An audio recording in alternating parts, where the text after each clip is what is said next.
एक गांव में मदन नाम का आदमी अपने बूढ़े माता पिता के साथ रहता था और अपनी पत्नी और 2 बच्चों के साथ रहता था।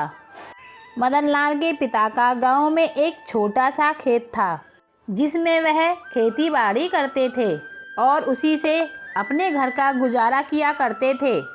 इस समय तक मदन लाल कोई भी काम नहीं किया करता था। वह बहुत ही आलसी किस्म का आदमी था। उसे खेती बाड़ी करना बिल्कुल भी पसंद नहीं था। उसके पिता अक्सर उसे डांटते रहते थे और कहते थे, मेरे साथ चलकर तू खेती बाड़ी सीख ले। लेकिन मदन लाल हमेशा ही अपने पिता की बातों को टाल दिया करता था। आखिर ये मदन लाल अपनी जिम्मेदारी कब उठाएगा? हम लोग तो अब बहुत बूढ़े हो चुके हैं। खेत में काम करना अब मुझसे नहीं होता है और यह लड़का है कि समझने का नाम ही नहीं लेता है। कल को इसके अपने बच्चे बड़े होंगे तब ये कैसे करेगा और हम कब तक इसके साथ रहेंगे? अब मेरी भी उम्र हो गई है और हमें यह दुनिया छोड़कर जाना होगा। हमारे जाने के बाद तब इसका क्या होगा? अरे सही कह रहे हो, हमारी भी तो उम्र हो गई है, लेकिन मदन लाल तो अभी भी बच्चों की तरह बर्ताव कर रहा है। उसे समझाना होगा। हाँ सही कह रही हो, मुझे इसे किसी ना किसी तरह समझाना ही होगा। खेती बाड़ी तो इसे करनी ही होगी। राम प्रकाश मदन लाल के पास जाकर उससे बात करने का प्रयास करता है। बेटा, तुझे अब खेती बाड़ी करनी होगी। मुझसे तो अब खेतों में काम नहीं होता है और मैं कब तक खेती बाड़ी करूंगा, और ये खेत भी तुम्हारा ही है और ये खेत अब तुम्हें ही संभालने होंगे। पिताजी, मैं एक बात साफ साफ कह देता हूँ, मुझे ये खेती बाड़ी नहीं करनी है। अगर बेटा तुम खेती बाड़ी नहीं करोगे तो फिर क्या करोगे? आखिर तुम्हारा भी तो कुछ काम होना चाहिए। वो सब मुझे नहीं पता है पिताजी, लेकिन मैं खेती बाड़ी नहीं करूँगा।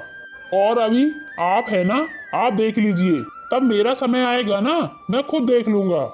पिता नाराज होकर वहाँ से चले जाते हैं और अपनी पत्नी से जाकर बात करते हैं। अरे भगवान, सुन रही हो? तुम्हारा बेटा मेरी तो एक बात भी नहीं सुनता है। आखिर मैं उसके भले के लिए ही तो कह रहा हूँ। अब मुझे कोई ना कोई तो कठोर कदम उठाना ही होगा। देख बेटा, अब तू मेरी बात को समझ। अब तुझे खेती बाड़ी करनी ही होगी और तू आज ही मेरे साथ खेतों पे चलेगा और मैं कुछ इसके बारे में सुनना नहीं चाहता हूँ। नहीं पिताजी, मैं अभी खेतों पे नहीं जाऊँगा। और आपको पता है ना, बाहर कितनी कड़ी धूप हो रही है। इतनी कड़ी धूप में मुझसे काम नहीं होता है। आपको जाना है तो अकेले जाओ, पर मैं आपके साथ कहीं नहीं जाने वाला हूँ। मेरी बात समझता क्यों नहीं है? तुझे आज से खेती बाड़ी करनी ही होगी और तुझे मेरे साथ चलना ही होगा। पिताजी, मैं एक बात साफ साफ कह देता हूँ, मुझे यह खेती बाड़ी नहीं करनी है। कृपया करके मुझसे बार बार खेती बाड़ी के बारे में बात मत कीजिए। लगता है मुझे अब कुछ ऐसा कदम उठाना पड़ेगा जो किसी का पिता नहीं उठाता है।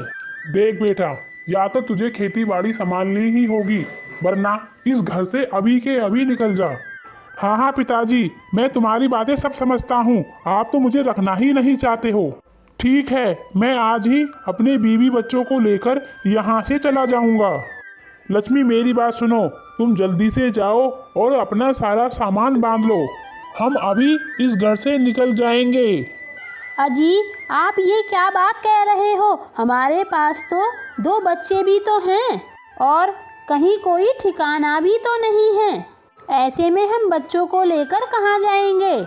देखो लक्ष्मी, अब जो भी हो मुझे फर्क नहीं पड़ता है। बस अब मुझे इस घर में एक पल भी नहीं रहना है। पर एक बार आप पिताजी की बात तो सुन लीजिए। आखिरकार वह आपके भले के लिए ही तो कह रहे हैं। आखिरकार वह आपके पिता हैं, वह आपका बुरा तो नहीं चाहेंगे। अब तुम भी मुझे पूरा अपना प्रवचन सुनाने मत लग जाना। अगर तुम्हें मेरे साथ चलना है तो चलो, नहीं तो यहीं पर रहो। लेकिन मैं इस घर में एक पल भी नहीं रुकने वाला हूँ और मैं इसी वक्त जा रहा हूँ। अजी मुझे क्या, मैं तो वहीं रहूंगी जहां आप रहोगे। आपसे तो मेरा जीवन है और मैं तो आपके साथ ही चलूंगी। फिर अगले दिन ही। अरे आपने ऐसा क्यों किया? आपको मदन लाल से ऐसी बातें नहीं करनी थी। आपको तो पता है ना वह कितना जिद्दी है। उसे घर से जाने के लिए मत कीजिए, उसे रोक लीजिए।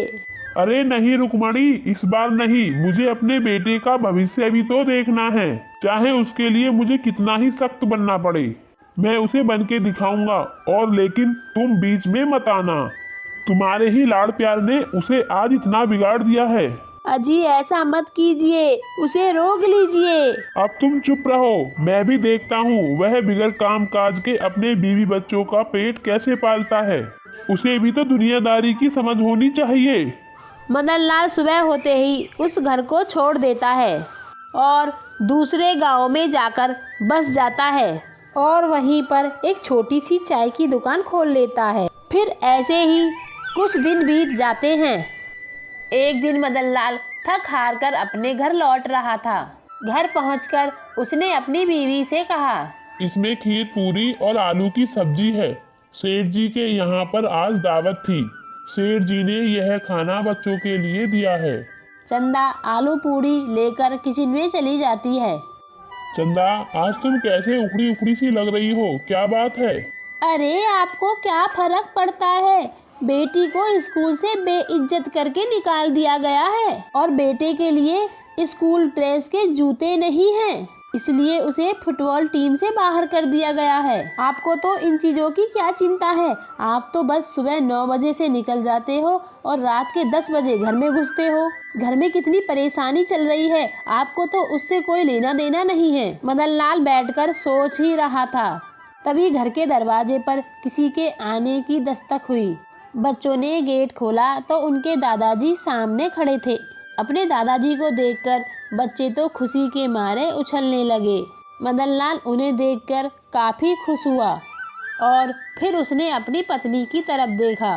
उसका चेहरा एक मुरझाए पौधे की तरह दिख रहा था। क्या हुआ है? क्यों मुंह लटकाए खड़ी हुई हो? पिताजी आए हैं, उनके सामने ऐसा चेहरा लेके मत जाना।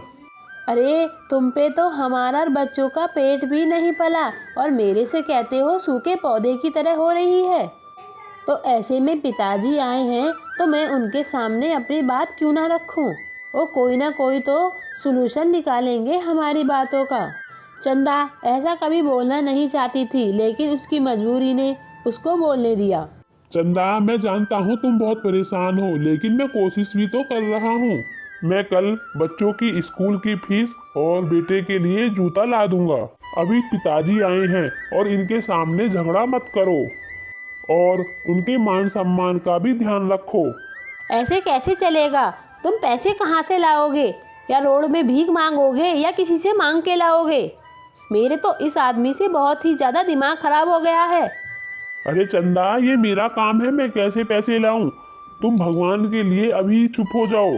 चंदा को भी समझ आ गया था कि पिताजी के सामने बहस करने से कुछ नहीं होगा, इसलिए वह शांत बैठ गई और फिर खाना बनाने के लिए रसोई में चली गई। उधर मदन लाल अपने पिताजी के पास जाता है। आइए पिताजी, अंदर आकर बैठिए। कैसे हो आप? और माँ कैसी है? हाँ बेटा, मैं ठीक हूँ और तुम्हारी माँ भी ठीक है। हाँ बेटा, तुम्हें बहुत याद कर रही थी और तुमसे मिलने का उसका मन कर रहा था, मगर वह बूढ़ी हो चुकी है तो वह यहाँ तक नहीं आ सकती है। तुम बताओ बेटा, कैसे हो? सब ठीक तो है ना? हाँ पिताजी, आप आ गए हो ना, सब ठीक हो जाएगा। सब ठीक तो है ना बेटा? तुम बहुत परेशान से लग रहे हो मुझे। क्या बात है, मुझे तो बताओ। नहीं पिताजी, कोई बात नहीं है, मैं ठीक हूँ और घर में भी सब ठीक हैं। और बहू कहाँ है? बहू से तो मिला मुझे। बस चंदा आ ही रही है और तुम्हारे खाने का इंतजाम कर रही है।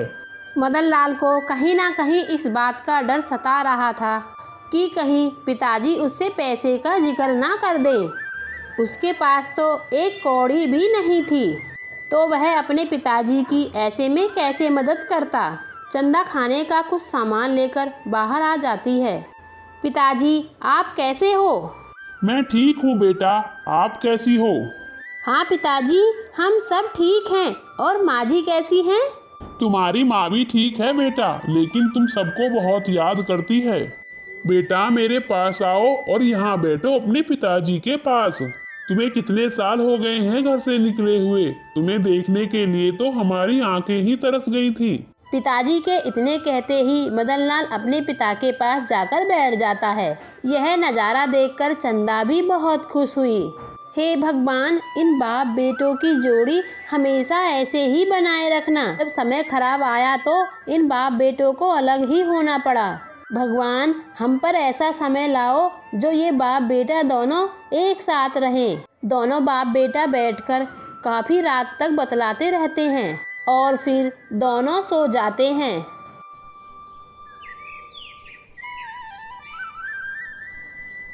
अच्छा बेटा, अब मेरे जाने का समय हो गया है। अब मुझे चलना चाहिए क्योंकि तेरी माँ भी इंतजार कर रही होगी। नहीं पिताजी, आप अभी तो आए हैं और अभी जाने की बात कर रहे हैं। अभी कुछ दिन रुक कर जाना। अब आप कहीं नहीं जाएंगे, आप हमारे साथ ही रहोगे। नहीं बेटा, मुझे जाना होगा। तुम्हारी माँ घर पर अकेली जो है, भला मैं उसे अकेला कैसे छोड़ सकता हूँ। अब इस बुढ़ापे में हम एक दूसरे के सहारे हैं। जाने से पहले मुझे तुमसे एक जरूरी बातें करनी थी। राम प्रकाश ने इतनी बात कही थी कि मदनलाल का दिल तेजी से धड़कने लगा। उसे लगा था कि पिताजी पैसे मांगने वाले ही हैं। जी पिताजी, कहिए। बेटा, ये कुछ पैसे हैं, हमने तुम्हारे लिए ही जोड़कर रखे हैं। सोचा था जब तुम आओगे जब तुम्हें देंगे, लेकिन तुम्हारा इंतजार करते करते 2 साल बीत गए और तुम आए ही नहीं। फिर ऐसा लगा कि तुमसे मुलाकात हो भी पाएगी या नहीं, इसलिए तुमसे मिलने के लिए मैं ही चला आया। यह सुनकर मदनलाल हैरान रह गया। उसने कुछ कहने की कोशिश की, उसकी आंखें भर आईं। तभी पिताजी ने अपनी बहू की ओर देखा और उससे बोले, बहू, तुम भी अपना ख्याल रखो और बहुत ही कमजोर हो गई हो। खाना हमेशा टाइम से खाया करो और बच्चे को भी ध्यान रखा करो। चंदा अब तक दरवाजे के पास खड़ी बातें सुन रही थी। यह सब सुनकर अपना सर झुकाकर और आंखों में आंसू भर लाई। मदनलाल जैसे ही अपने पिता के पास जाता है, उसके पिता एक ऋषि के रूप में प्रकट हो जाते हैं। यह सब देखकर मदनलाल पीछे हट जाता है। मैं तुम्हारा पिता नहीं हूँ, मैं एक ऋषि मुनि हूँ। रोज तुम्हारे पिता मेरे पास आते थे और अपना दुख बताते थे। उन्हें तुम्हारी बहुत ही ज्यादा फिक्र होती थी। उन्होंने तुम्हारे बारे में मुझे सब कुछ बताया था। ये पैसे तुम्हारे पिताजी ने तुम्हारे लिए ही संभाल कर रखे थे कि कभी उनका बेटा आएगा और मैं उसे दूंगा। लेकिन तुम्हें तो घर से आए हुए 2 साल हो गए हैं। तुमने तो अपने घर की तरफ मुड़कर देखा भी नहीं और उनका हाल जानने की कोशिश भी नहीं की। क्या करूं ऋषि मुनि जी, वो तो अपना बेटा मानते ही नहीं थे मुझे। उन्होंने ही तो मुझे घर से निकाल दिया था। उन्होंने तुम्हें घर से नहीं निकाला था। तुम्हारी इस हालत के गुनहगार तुम खुद हो। तुम्हारी जिद और तुम्हारे ना काम करने के कारण तुम्हारे पिताजी ने तुम्हें घर से निकाला। ये पैसे संभाल कर रखो और आपके दिल में थोड़ी भी दया बची है तो अपने माँ बापू से जाकर मिलाना, वरना शायद तुम कभी भी उनसे मिल नहीं पाओगे। क्या हुआ है पिताजी, मेरे बापूजी ठीक तो हैं? और आप ऐसा क्यों कह रहे हैं? मुझे नहीं लगता है कि आपके पिताजी ज्यादा दिन तक जीवित रह पाएंगे। उनकी हालत बहुत खराब हो चुकी है। शायद वह कुछ ही दिन के मेहमान हैं और इन घड़ियों में सिर्फ तुम्हें याद कर रहे थे। ये पैसे खुद तुम्हें ही देने आने वाले थे और अब उनकी ऐसी हालत नहीं है कि वह खुद चलकर तुम्हारे पास आ सके।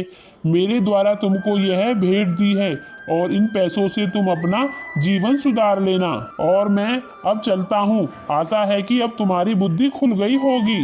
ऋषि मुनि की ऐसी बात सुनकर मदनलाल बहुत ही दुखी हो जाता है और अपने परिवार को लेकर गांव की ओर चला जाता है। मदनलाल जैसे ही घर पहुंचता है और वह देखता है उसके घर के सामने काफी सारी भीड़ लगी हुई थी। जैसे ही भीड़ को हटाकर वह आगे को बढ़ता है। उसके पिताजी दम तोड़ चुके थे। तभी गांव का एक आदमी उससे कहता है, तू कहाँ था अब तक? तेरे पिताजी तेरी राह देकर दुनिया छोड़कर चले गए और तेरी माताजी यह सदमा सहन नहीं कर पाई थी और अभी उनकी भी मृत्यु हो चुकी है। तूने तो बहुत देर कर दी मदनलाल। यह सुनकर मदनलाल फूट फूट कर रोने लगता है और अपनी करनी पर उसे बहुत ही ज़्यादा पछताना होता है। और उधर चंदा भी बहुत रो रही थी क्योंकि चंदा को अपने सास ससुर से काफ़ी प्यार था और अब उनके आंसू पहुंचने के लिए उनके सास और ससुर नहीं थे। तभी गांव का एक आदमी मदनलाल के पास आता है क्योंकि उसके पिताजी ने उसको अपनी सारी बातें बताई थी और बोले थे कि मेरे बेटे मदनलाल को ये सब कह देना। उस गांव के व्यक्ति ने मदनलाल को सारी बीती हुई बातें बताई और उन्होंने बोला था ये घर और खेती बाड़ी सब तुम्हारे लिए छोड़कर गए हैं और तुम ही इसका ध्यान रखना और अपने बच्चों को अच्छे से रखना। उस आदमी की बात सुनकर मदनलाल का दिल फूट फूट कर रोने लगता है। वह इस पछतावे में रह जाता है कि वह अपने पिताजी से आखिरी बार भी बात नहीं कर पाया था और उनसे माफ़ी भी नहीं मांग पाया था। जीवन के जिस मोड़ पर मदनलाल खड़ा था उस मोड़ पर सिर्फ पछतावे के और कुछ भी नहीं था। अब उसके पास सबसे बड़ी दौलत माता पिता की होती है और आज वो भी नहीं बची थी तो मदनलाल और भी ज़्यादा फूट फूट के रोने लगता है। तो फ्रेंड्स, हमारी कहानी कैसी लगी और अच्छी लगी हो तो लाइक कर देना, कमेंट कर देना और सब्सक्राइब करना बिल्कुल मत भूलना। बाय बाय दोस्तों। ऐसी हिंदी स्टोरी सुनने के लिए हमारे चैनल को सब्सक्राइब करें। बाय बाय दोस्तों।